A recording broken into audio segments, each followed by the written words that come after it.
my name is Logan with Off the Shelf Games, and today I'm going to be bringing you our first ever top 10 list.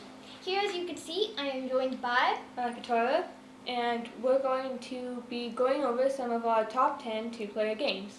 Because of this pandemic that's going on, we thought we would show you some of our favorite two-player games since a lot of people can't hang out with their friends as much. So this is just to give you guys some ideas to pass the time. Without further ado, let's get into it. Coming in at number 10 is Star Wars Destiny. This is a collectible card and dice game in which you play heroes and villains from the Star Wars franchise. This is a fun back and forth game in which there is multiple battlefields which you can fight on.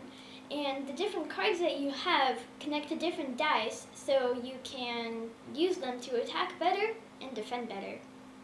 Coming in at number 9 is The Fox in the Forest Duet.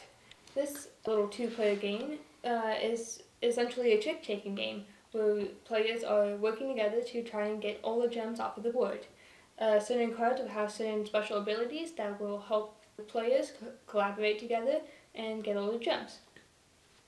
Coming in at number 8 is Battleline Medieval.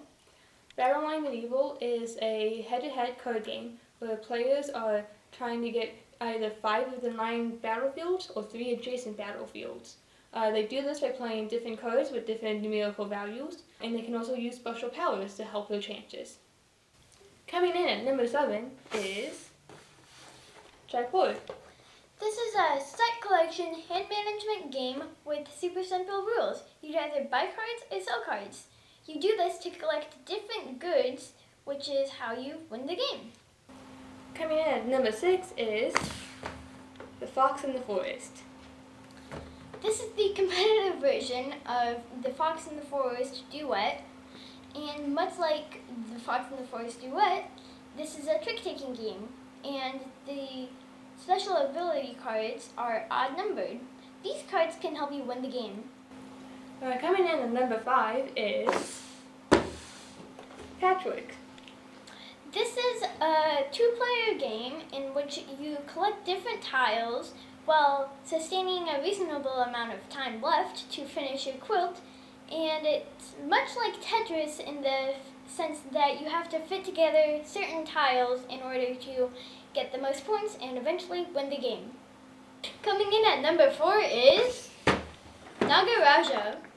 In Nagaraja, you and another player are competing explorers going through these old temples trying to find the most artifacts.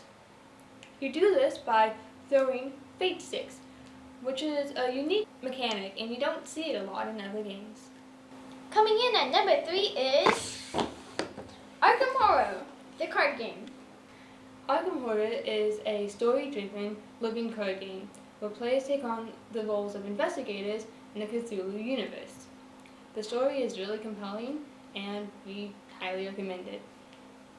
Coming in at our number 2 spot, Seven Wonders Duel. Seven Wonders Duel is a lot like Seven Wonders, the game. You are drafting cards to build a civilization. It's a lot of fun and it's a nice quick version of the original game if you only have 2 people around. And coming in at number 1 is Blitzkrieg. Blitzkrieg is a fun two-player game. It is set in World War II, in which you will be drawing troops out of your bag to play to different theaters of war. One player will be the Axis, and one player will be the Allies. So there you have it, guys. That was our top 10 list of two-player only games. I would like to mention that was looking at strictly two-player games. We understand that there's a lot of games that you can play with 2 players, but we didn't include them in this particular list.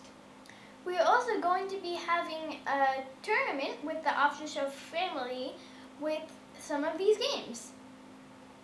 So make sure you keep an eye out for that. If you like this video, please leave a like and subscribe. And if you like this list, leave a comment. Let us know how we're doing. If you're ever in the San Diego area and want to come visit our store, feel free to.